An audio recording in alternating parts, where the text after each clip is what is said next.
people that are self-employed, the non-W-2 person, so non-traditional income maybe they have, or self-employment income, what are some strategies you use to help them qualify for a mortgage? So, if somebody's self-employed and they don't show enough income, right? They write everything off and they just don't show enough income, they don't qualify.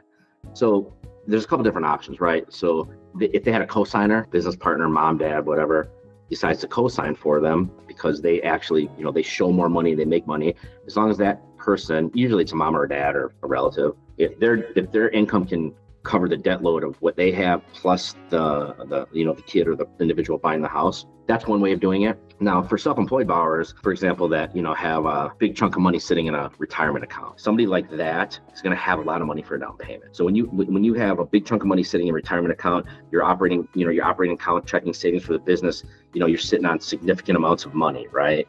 Because you're doing larger volume than just a regular smaller business. Somebody like that is generally going to have a lot more for a down payment. So essentially what you can do is it's like a bank statement program, right? You look at their business bank statements for the last 12 months and take an average of what their deposits are. And then that average of those deposits will actually be used as income to qualify. So basically, like if they're doing, say they're putting in, 50 grand a month in deposits, right?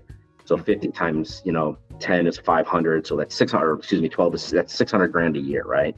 What they'll do is they'll take those deposits and usually use a percentage of that. Let's just say 50%. So basically they'll use income. If you have 600 deposits, they're using 50% of the deposits. That's 300 in income.